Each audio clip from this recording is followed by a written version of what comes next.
El día de hoy quiero compartir con ustedes un reciente informe elaborado por la Administración Tributaria que tiene un énfasis con respecto al criterio a considerar para trabajar la deducibilidad de un gasto desde la perspectiva del devengado. Recuerden que el decreto legislativo 1425 modifica el artículo 57 y amplía, contextualizando nuevos conceptos para entender qué es lo devengado desde una perspectiva tributaria, al establecerse reglas específicas para este tema. Veamos entonces de qué trata este informe. Tratándose del bono de productividad que otorgan las empresas a sus trabajadores por el cumplimiento de objetivos en un ejercicio, cuya entrega está condicionada a que el trabajador se encuentre en planilla a la fecha de pago, que ocurre en el ejercicio siguiente. Se consulta en qué ejercicio se considera devengado como gasto tal concepto para efectos tributarios. Interesante tema, un concepto remunerativo, bono de productividad. Dos situaciones. Primera, cumplimiento de objetivos. Segunda, que esté en la planilla para efectos del momento del pago. Solo que estas dos condiciones no se dan en el ejercicio. En el ejercicio 1, podemos decir 2019, cumple los objetivos, pero recién la voy a pagar en el 2020. Pregunta. De acuerdo al artículo 57 modificado por el decreto legislativo 1425, para efectos tributarios, ¿dónde está el gasto?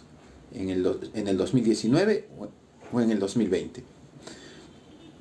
El artículo 57, como les comentaba, y aquí me acompañan con la lectura, el cuarto párrafo de ese artículo 57 establece que tratándose de gastos de tercera categoría, hay que remarcar esto, estos se imputan en el ejercicio gravable en que se produzcan los hechos sustanciales para su generación. Una de las modificatorias claves que se han planteado desde un punto de vista fiscal para trabajar el devengado dentro de lo que se llama reglas generales es identificar los hechos sustanciales. Nosotros como contadores, como egresados, como bachilleres, como estudiantes de contabilidad, tenemos que tener muy en claro cuando nos enfrentamos al devengado desde un punto de vista del artículo 57, dónde, cómo, cuándo, por qué es un hecho sustancial. Es importante ubicarlo dentro de una transacción. Eso va a ser un requisito indispensable cuando en un futuro la administración tributaria evalúe el cumplimiento del devengado en las obligaciones de los contribuyentes, ¿no? Y nos dice siempre que la obligación de pagarlo no esté sujeto a una condición suspensiva, independientemente de la oportunidad que se pague y aun cuando no se hubieran fijado los términos precisos para su pago. Perfecto. No obstante, el quinto párrafo del artículo en mención añade que cuando la contraprestación o parte de esta se fije en función de un hecho o evento que se producirá en el futuro, los gastos de tercera categoría se devengan cuando dicho hecho o evento ocurra.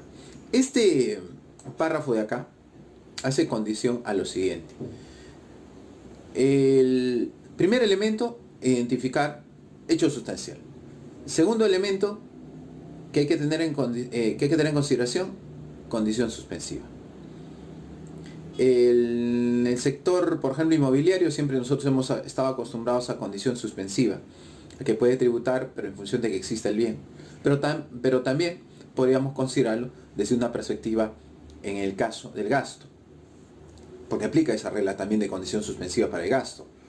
Fíjate, si la contraprestación o parte de esta se fija en función de un hecho o evento que se producirá en el futuro, acá viene lo importante, los gastos de tercera categoría se devengan cuando dicho hecho o evento ocurra. Entonces estoy supeditándolo a algo futuro.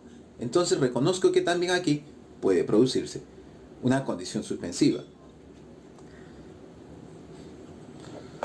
Como puede observarse, tal como señalan los considerandos de la Administración Tributaria, la ley del impuesto a la renta contempla el devengo como criterio de imputación de los gastos de tercera categoría. Si hablamos del impuesto a la renta y hablamos del devengado que afecta como criterio de reconocimiento, la renta implica ingresos y gastos, por lo tanto a ambos les afecta el devengado. Estableciendo que estos se devengan, ojo con esta regla, 1. Cuando se han producido los hechos sustanciales para la generación del gasto. Palabra clave, hecho sustancial. Segundo, la obligación de pagarlo no esté sujeta a una condición suspensiva. Tercero, la determinación de la contraprestación o parte de esta no dependa de un hecho o evento futuro. Tres situaciones bastante interesantes. Pero fíjate, en el caso que estamos nosotros revisando, ocurren dos cosas. Primero, que tú tengas derecho al bono de productividad porque has cumplido los objetivos, que eso será en el 2019, hipotéticamente. Pero hay una segunda condición, que cuando yo te pague, tú estés en la planilla. Pero eso se va a dar recién en el 2020. Entonces me dices, ¿gasto de qué año? ¿2019? Bueno, Dionisio, se ha devengado en el 2019, la realidad se culminó, Pero ojo, acá hay un elemento fundamental que nos está dando a pensar la administración tributaria. Que hay una condición futura para poderle dar yo el bono de productividad, que esté en la planilla, ¿no? Entonces, a ver, fíjate que al respecto de la condición referida al hecho sustancial que genera el gasto, tal como lo ha señalado la administración tributaria,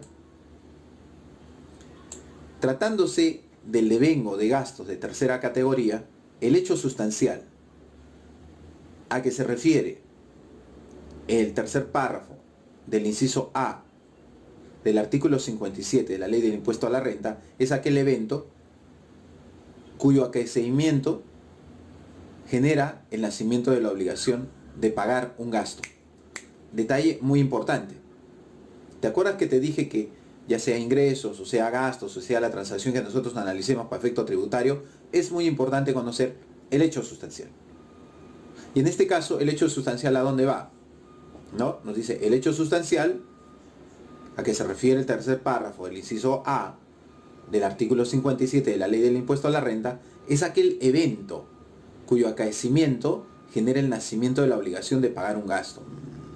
Dionisio, ¿será entonces, si está hablando de pagar, será que está sujeto a una regla de lo percibido?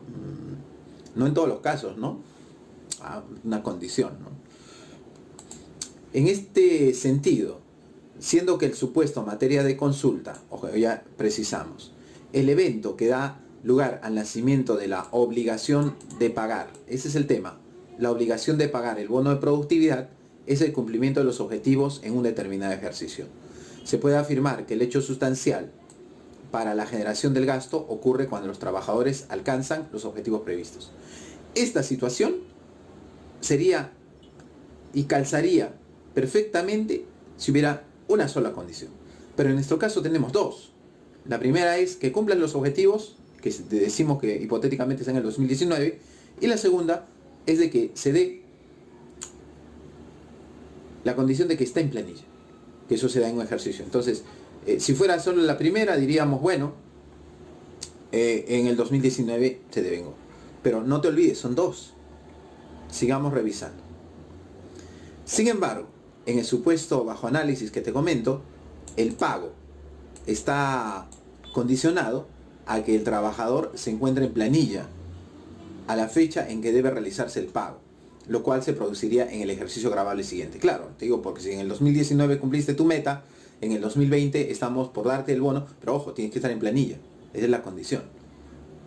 Entonces, al respecto, cabe indicar que la segunda condición, esa de estar en planilla, al momento de pagar esta bonificación, para que se impute el gasto en un determinado ejercicio, es que la obligación de pago no esté sujeto a una condición suspensiva, siendo que sobre ella la administración tributaria ha señalado lo siguiente: la obligación de pago está sujeta, mira, ojo, esto es importante, la obligación de pago está sujeta a una condición suspensiva cuando, existiendo una obligación de pago, esta se supedita a un hecho futuro e incierto. A ver, analicemos nuestro tema. Año 2019, cumpliste tus objetivos. Perfecto, ya sabemos que hay una obligación de pago. ¿Sí? Ya sabemos que hay una obligación de pago. Pregunta, ¿hay condición suspensiva o no? Veamos. Decimos, no, ¿sabes qué? Hay una segunda situación. para yo pagar ese bono de productividad, que ya cumpliste un checklist a la primera condición. Un checklist, ¿cuál es el checklist? Que cumpliste los objetivos. La segunda condición es de que tú estés en planilla al momento en que yo te pague. Entonces eso hoy 2019 al 31 de diciembre, cuando se está analizando el impuesto a la renta del 2019, tú dices, se cumplió la primera condición, pero la segunda está por verse en el 2020, ¿no? Ahora, como que puede estar en planilla, como que no puede estar en planilla. ¿Y eso qué significa? Que es un hecho futuro e incierto, ¿no? Es un hecho futuro e incierto. Por tal motivo, al encontrarse la obligación del pago de bono supeditada a que el trabajador permanezca en planilla, hecho incierto en un futuro, en el momento en que se realice el pago de referido bono, ojo, la permanencia constituye una condición suspensiva de dicha obligación. O sea, el 31 de diciembre, yo no sé si en el 2020 tú vas a estar o no en planilla. Tiene que ocurrir ese hecho futuro. Por lo tanto, estamos frente a una condición suspensiva. En consecuencia, tratándose del bono de productividad que otorgan las empresas a sus trabajadores por cumplimiento de sus objetivos en un ejercicio cuya entrega está condicionada a que el trabajador se encuentre en planilla a la fecha de pago, lo que ocurre en el ejercicio siguiente, el gasto, acá viene el punto importante, el gasto por tal concepto se considera devengado en este último ejercicio. ¿Ok? A ver, resumamos. Tenemos el pago de un bono de productividad. Si en el 2019 me cumpliste los objetivos, perfecto. Pero aquí, en este caso particular, dice que hay otra situación. Se te va a pagar en el 2020, cualquier mes, pero tú en ese mes tienes que estar en planilla. Si no, no te lo doy. Entonces pregunta, ¿es gasto del 2019 o del 2020? Respuesta, es gasto del 2020, porque esa transacción está sujeta a una condición suspensiva para efecto tributario. Y eso es lo que concluye acá la administración tributaria, ¿no? Nos dice acá en una nota abajo, ello sin perjuicio de que para la deducción del gasto se tenga en cuenta lo previsto en el artículo 37, porque lógicamente tiene que cumplir otras condiciones, las condiciones generales para deducibilidad de gasto. Conclusiones, para terminar la lectura de este interesante informe. Tratándose del bono de productividad que otorgan las empresas a sus trabajadores por cumplimiento de objetivos en un determinado ejercicio, cuya entrega está condicionada a que el trabajador se encuentre en planilla a la fecha de pago, lo que ocurre en el siguiente ejercicio, el gasto por tal concepto se considera devengado en este último ejercicio. Interesante informe, y seguramente van a haber más informes por parte de la administración tributaria, en la cual nosotros vamos a ir revisando la perspectiva que tiene la administración tributaria, valga la redundancia, sobre cómo se está enfocando las modificaciones del artículo 57 con respecto al decreto legislativo 1425. Así que estemos alertas y tengamos en cuenta esto. Y recordemos siempre que al momento de elaborar un contrato de trabajo, nosotros consideremos el apoyo de un especialista en el tema, un abogado especialista en derecho laboral para evaluar todas estas situaciones. Muy bien amigos, espero que el presente material haya sido de utilidad para todos ustedes. Si les sirvió, pueden suscribirse a nuestro canal en YouTube. Fácil, en YouTube nos ubican como CPC Dionisio Canao. Muchas gracias por su atención.